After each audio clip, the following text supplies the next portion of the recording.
Ces derniers jours, dans les actualités, on nous parle d'un célèbre humoriste français qui nous a enchantés, il nous a fait rire pendant des années avant que se produise un tragique accident, de sa faute d'ailleurs, qui a causé un choc important à une famille. La dame portait un enfant qu'elle a perdu à cette occasion-là, et un petit garçon, lui, a été gravement blessé.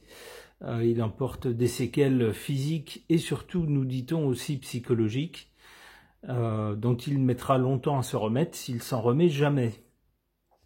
Alors on nous dit ces jours-ci que ce monsieur, cet humoriste qui a causé cet accident, ne va plus être en prison, il va pouvoir être là où il souhaite vivre avec un bracelet électronique.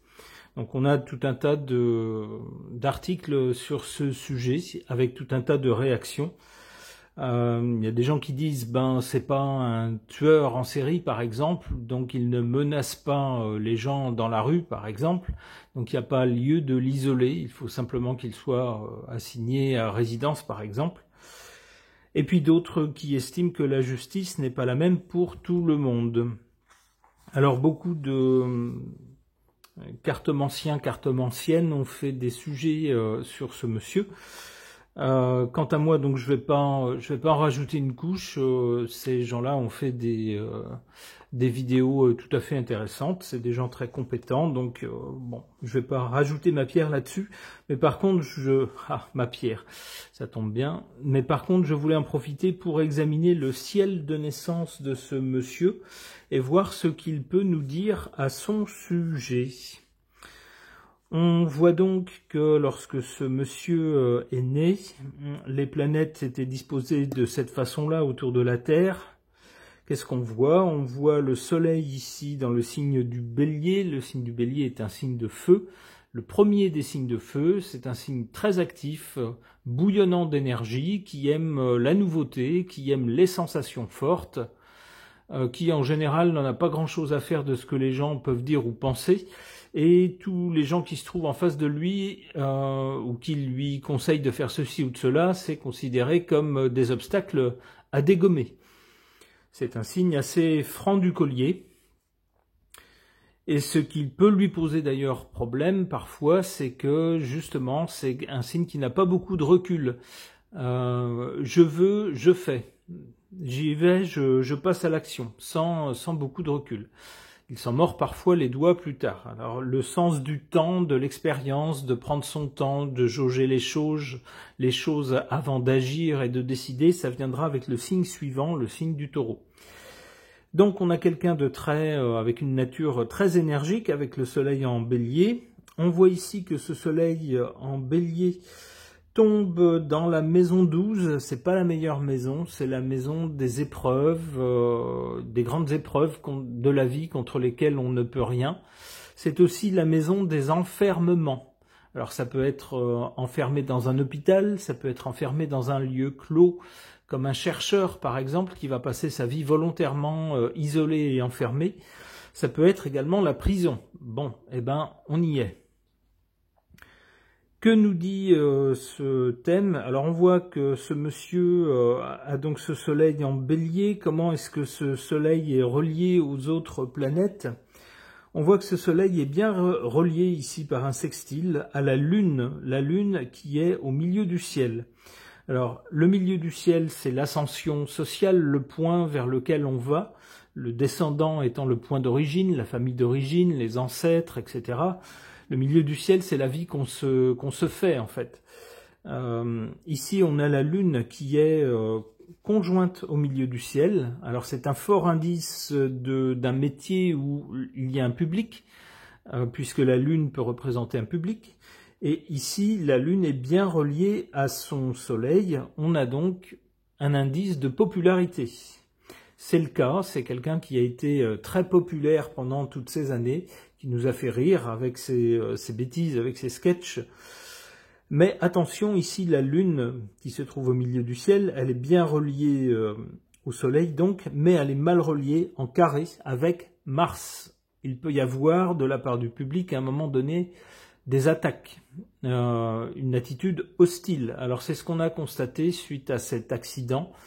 On a vu une partie des gens qui jadis l'aimaient bien, appréciaient son humour, se retourner contre lui, puisque tout un pan de sa vie a été dévoilé à cette occasion, et beaucoup de gens ont dit on ne veut plus en entendre parler. C'est quelqu'un qui a agi de façon inconsidérée, inconséquente, avec les conséquences dramatiques que l'on sait, et on ne veut plus en entendre parler. Donc ça se voit ici. On voit une possibilité d'hostilité avec Mars en carré à la Lune. La Lune, donc, qui se trouve au milieu du ciel, qui représente le public, et donc une popularité, une clientèle également. On voit que cette Lune est bien reliée. Alors, au plan personnel, la Lune, ça représente aussi comment on se sent à l'intérieur. Ici, la Lune est en Capricorne. On ne peut pas dire que ça soit sa meilleure position. Ça peut donner quelqu'un qui a beaucoup de sang-froid, si vous voulez, mais qui est dur avec lui-même, qui ne se passe pas grand-chose à lui-même, voit très bien ses propres défauts, ses propres limites, ses propres manques, et qui... j'allais dire peut pousser à la dépression. Alors je ne sais pas si c'est la dépression vraiment, mais en tout cas, on est dur avec soi-même, avec la Lune en Capricorne. La Lune est en exil dans ce signe. Elle appartient au signe opposé, le Cancer. Et en Capricorne, ça ne va pas du tout. Le Capricorne, alors le Capricorne en milieu de ciel, en revanche, convient très bien à l'ascension sociale, puisque avec ce signe-là, on se concentre sur les choses essentielles, sur les choses à long terme, sur les devoirs, si vous voulez, sur les choses qu'il faut faire pour que ça fonctionne dans une vie. Donc ça va bien avec le milieu du ciel. On a quelqu'un qui est déterminé dans son ascension sociale, dans le métier qu'il souhaite faire. Avec la Lune, on a un public ici. C'est un symbole de popularité, mais la Lune, dans ce signe-là, c'est moyen au niveau personnel, c'est pas très bon. Alors cette Lune ici, elle est bien reliée par un sextile à Neptune. Ça peut laisser penser que ce monsieur capte bien l'air du temps, la dimension collective de, comment on pourrait dire, la conscience collective, l'humeur de toute une génération, par exemple. D'où, bien sûr, ça l'aide dans son métier d'humoriste. On voit également que cette Lune ici est bien reliée à Pluton et à Uranus. Alors avec Uranus, on a sans doute le sens comique de l'association de choses qui normalement ne devraient pas aller ensemble, mais qu'on associe, ce qui crée un effet comique. Et avec Pluton, le sens aussi des choses non dites, des choses invisibles mais qu'on rend visibles à travers des traits comiques. Alors ça peut être un comique un peu grinçant. Par exemple, des gens qui sont très gentils par devant, mais qui par derrière sont en fait assez hostiles à la personne à laquelle ils ont affaire. C'est mis en évidence ici par les qualités de ce comique. Qu'est-ce qu'on voit d'autre ici dans ce ciel de naissance? On voit que le soleil ici, donc la force vitale, est en opposition directe à la fois avec Uranus et Pluton. On voit ici Uranus et Pluton, cette conjonction qui est dans la maison 5, c'est la maison des divertissements, des spectacles. Alors comme je le disais précédemment, ces deux planètes peuvent ajouter un effet comique, chacune à leur façon. Ça tombe bien, elles sont dans la maison des spectacles, et elles sont bien reliées à la Lune qui, ici, est dans la maison de l'ascension sociale et du métier qu'on cherche à atteindre. Donc ici, on pouvait prédire, alors peut-être pas un succès dans une carrière de comique, mais en tout cas des prédispositions pour ce genre de métier. Ici on a le spectacle et ici on a une foule et un public. Donc c'était possible. Mais au plan personnel, avec ce soleil qui est opposé à Uranus et à Pluton, c'est pas bon. La force vitale est attaquée ici par ces deux planètes. Alors de quelle façon? Alors avec Uranus, on a tout ce qui est brusque, tout ce qui est brutal, tous les changements qui viennent par surprise, si vous voulez. Uranus peut représenter également tout ce qui est mécanique. Donc ici, on a bien un problème avec un accident. Avec Pluton, on a malheureusement la possibilité de tendance autodestructrice, Pluton poussant à la destruction. Alors dans le meilleur des cas, destruction suivie de renaissance, résurrection, mais ici c'est pas le meilleur des cas. On a autodestruction tout court. Qu'est-ce qu'on peut dire aussi? On peut mettre en garde ce monsieur contre, par exemple, avec le soleil qui peut symboliser le cœur, et en face Uranus qui représente le rythme. Attention à un problème cardiaque. Malheureusement, ce problème cardiaque ici serait associé, puisqu'il y a une conjonction, à Pluton qui représente les ténèbres. Attention à ce monsieur, à ce que, alors ça peut être ses excès ou autre chose, ne cause pas une crise cardiaque, par exemple, qui soit malheureusement définitive, de laquelle il ne se relève pas. Ça pourrait être ça. Il y a un danger de cette nature ici. Qu'est-ce qu'on voit d'autre dans ce ciel de naissance? Donc on voit que la maison 12, ici, qui représente les grandes épreuves, est malheureusement habitée par son soleil, par Saturne. Saturne, c'est pas bon du tout. Saturne, ça représente des choses qui durent, qui sont difficiles et qui s'étalent dans le temps. Donc il pourrait y avoir pour lui des problèmes prolongés. Mars, on voit ici dans la maison 12, pourrait lui créer des problèmes à cause d'ennemis d'ailleurs persistants, qui pourraient se trouver d'ailleurs parmi ses anciens fans, avec ce carré à la Lune. Qu'est-ce qu'on voit aussi dans son ciel de naissance? On voit cet ascendant en Taureau. Alors lorsqu'on a l'ascendant en Taureau, on a une nature physique qui est prompte à apprécier tout ce qu'il y a de bon dans la vie, les bons petits plats, les bonnes boissons, y compris alcoolisées, mais également d'autres substances. Tout ce qui crée des sensations, en fait le Taureau est très réceptif à toutes les sensations. Ça peut être aussi des belles choses qu'on voit, des belles choses, une jolie voix ou une jolie musique qu'on entend. Ça peut être une matière qu'on touche et qui est très agréable au toucher, par exemple. Le Taureau est un signe sensuel, donc dont les sens sont très ouverts à toutes les sensations.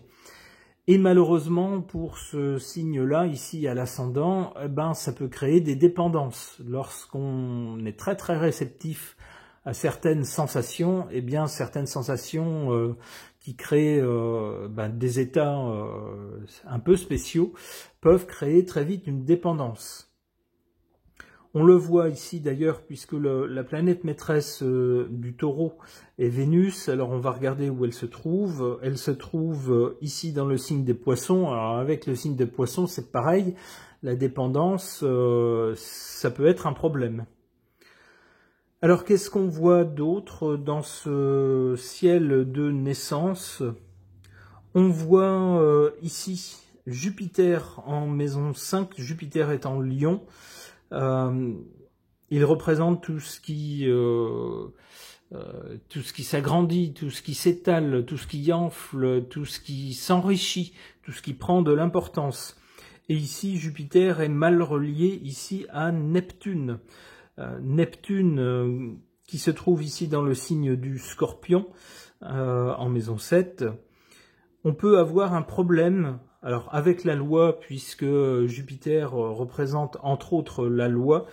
Ici, il y a un carré entre Jupiter et Neptune. Alors, Neptune en Scorpion peut représenter les addictions. Neptune, c'est la perméabilité maximale à tout ce qui peut toucher un individu. En fait, l'individu fusionne avec l'infini. Avec Neptune, il n'y a pas de limite, nulle part.